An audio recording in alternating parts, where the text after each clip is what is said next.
Bom, a gente fala agora sobre uma discussão que vem sendo feita no Congresso Nacional, a PEC, que tenta garantir a participação feminina na política brasileira. Sobre esse tema, a gente conversa agora com o autor da proposta, o senador Carlos Fávaro, do PSD de Mato Grosso. Senador, mais uma vez, muito obrigado por estar aqui conosco na Jovem Pan. Bem-vindo. Bom dia, Tiago. Bom dia, Adriana. Bom dia a todos os ouvintes da Jovem Pan. Bom, senador, nos últimos anos, esse pleito vem se tornando cada vez mais necessário e urgente. A Câmara vem discutindo essa situação, a Câmara e o Senado, claro, vem discutindo essa situação no âmbito das reformas eleitorais. E eu pergunto, essa PEC, o que tem de diferente de outras propostas que já tramitam no Congresso? Tiago, na verdade, como você mesmo disse, há alguns anos nós estamos trabalhando no Congresso Nacional para incluir definitivamente as mulheres na política brasileira.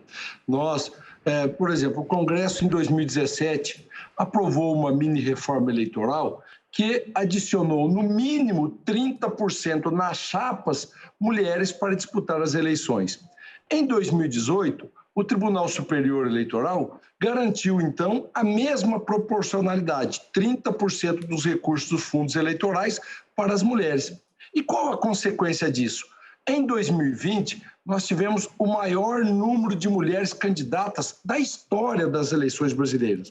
Mas isso ainda não é o suficiente. O que nós queremos é efetivamente mulheres nos parlamentos, nas câmaras de vereadores, nas assembleias legislativas e também na Câmara Federal.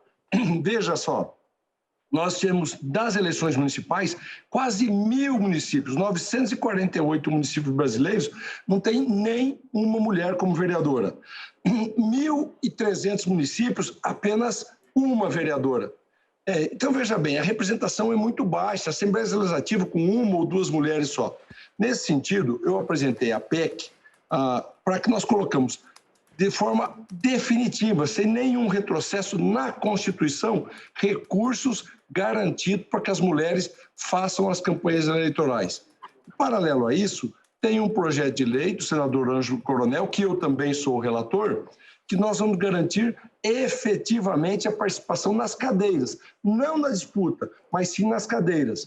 O projeto começa com 15%, nós já recebemos algumas emendas, por exemplo, da bancada feminina, que propõe começar com 18% e vamos chegar, nos próximos anos, até 30% no mínimo de mulheres nos parlamentos. É fazer justiça com 52% da população brasileira, que são as mulheres. Senador, na sequência, a pergunta do nosso comentarista Diogo Schelp. Você, Diogo?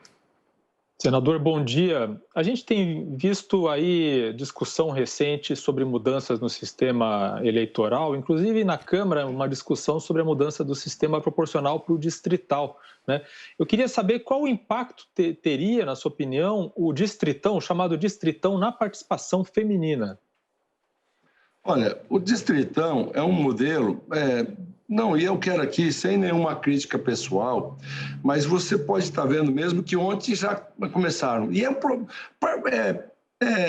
natural dentro do sistema democrático, bicameral, onde as casas tentam aprovar medidas que entendem que é melhor.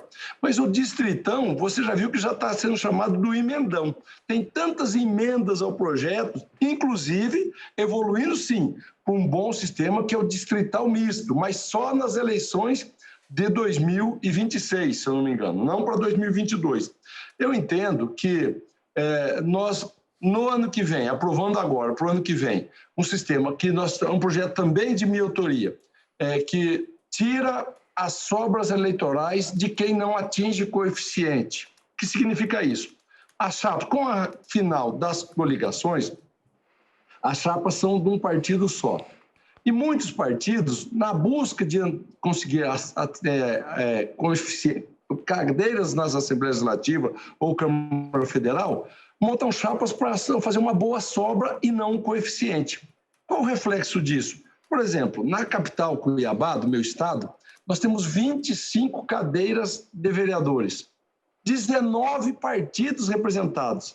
Veja, chega ao ponto, como que um executivo pode governar com 19 agremiações 19 bandeiras partidárias. Chega ao ponto de uma votação, o presidente da Câmara dos Vereadores indica o líder do partido tal, como encaminha o voto? O partido tal encaminha o voto sim.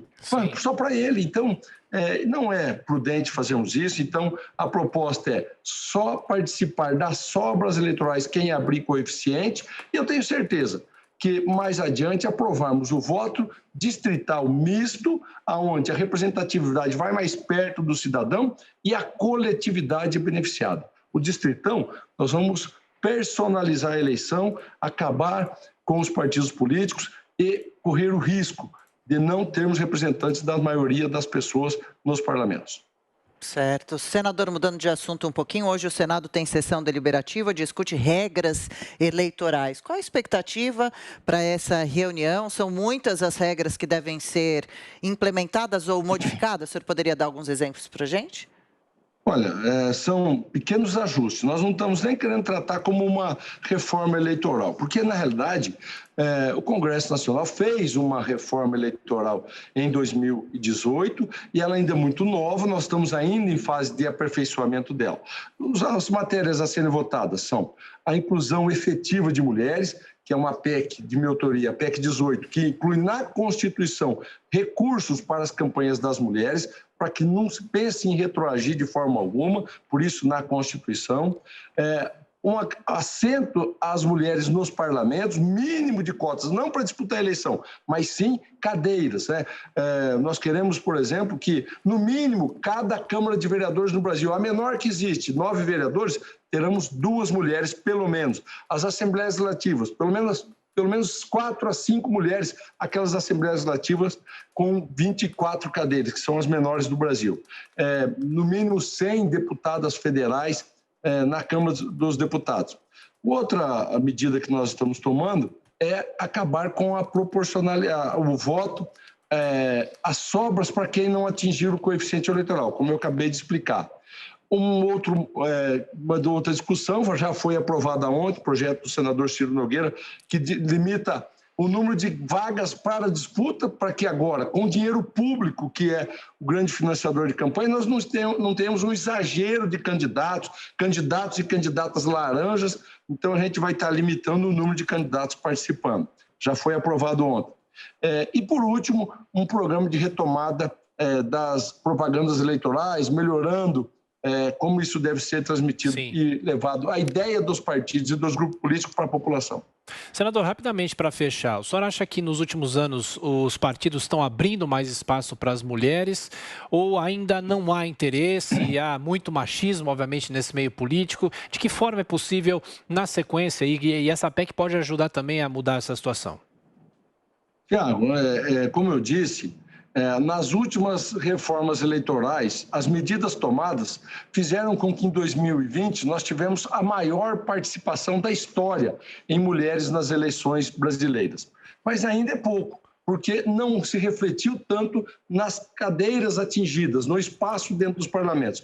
Por isso, essa reforma garantindo um mínimo de vagas, começando com a proposta inicial é 15, muito provavelmente vão começar a partir de 18 e gradativamente até 2040, com no mínimo 30% de mulheres nos parlamentos, é de fato trazer as mulheres, 52% da população, a sua sensibilidade, o seu conhecimento, a sua experiência de vida para a vida pública. Tenho certeza que será um grande avanço, gradativo e nunca mais retroagir. É sempre para frente, trazendo as mulheres para a política. Senador Carlos Fávaro, do PSD de Mato Grosso, mais uma vez, obrigado pela atenção, pela gentileza, bom trabalho. Obrigado a todos os ouvintes da Jovem Pan e do programa Jornal da Manhã. Muito obrigado.